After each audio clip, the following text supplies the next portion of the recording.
उत्तर प्रदेश में उपचुनाव से पहले डकैत के मर्डर पर अखिलेश यादव के जातिवादी एंगल पर योगी ने करारा पलटवार किया है।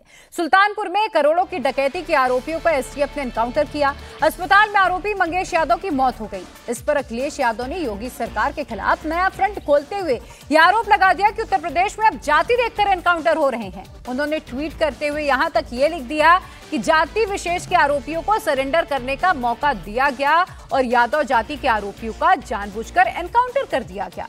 इस पर मुख्यमंत्री योगी आदित्यनाथ ने अखिलेश को जवाब देते हुए कहा कि समाजवादी पार्टी अब अपने स्वार्थ में इतनी ज्यादा गिर गई कि बदमाशों और डकैतों के एनकाउंटर में भी जाति गिनकर समाज को बांटने में लग गई है।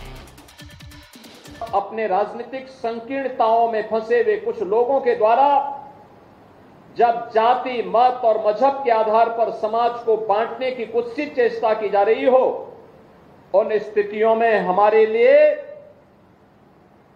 श्री रामनाथ स्वामी जी का यह मंदिर, आज का ये कुंभाभिषेक और प्राण प्रतिष्ठा का समारोह एक नई प्रेरणा हो सकता है। और आइए अब आगे आपको बताते हैं कि एनकाउंटर पर जाति वाली जंग कैसे शुरू हुई। समाजवादी पार्टी के अध्यक्ष अखिलेश यादव ने सोशल मीडिया पर सुल्तानपुर एनकाउंटर को फेक करार दिया। उन्होंने कहा कि फर्जी एनकाउंटर है। इसके बाद सुल्तानपुर डकैती केस में जितने आरोपी थे, अखिलेश यादव उनकी जाति गिनाने लगे।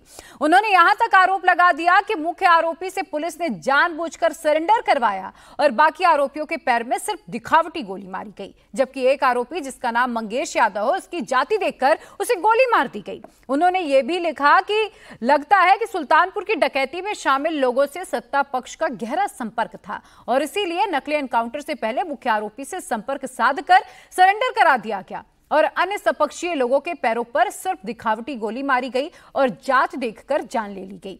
समाधान नकली एनकाउंटर नहीं बल्कि असली कानून व्यवस्था है, ये ट्वीट किया गया अखिलेश यादव की तरफ से।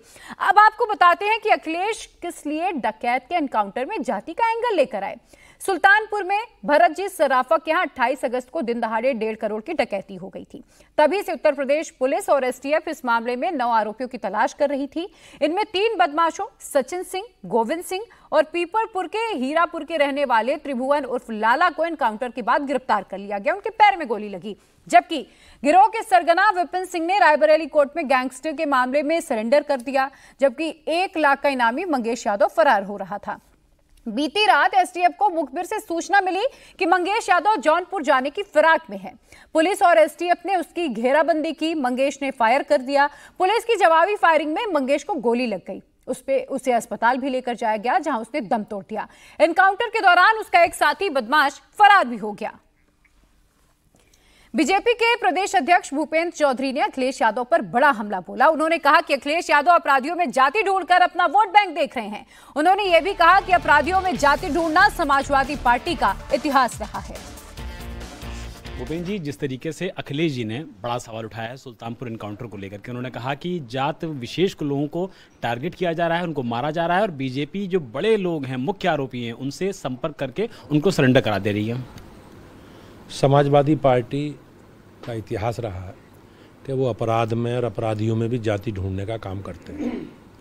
हमारी सरकार माननीय योगी जी के नेतृत्व में बगैर किसी भेदभाव के जो दोषी हैं, अपराधी हैं, उनके खिलाफ कार्रवाई सरकार कर रही है और उसी का परिणाम है कि आज उत्तर प्रदेश में सरकार का खौफ है अपराधियों में। और उत्तर प्रदेश का माहौल पिछले 7 वर्षों में बेहतर हुआ। आज अपराध न्यूनतम स्तर पर है।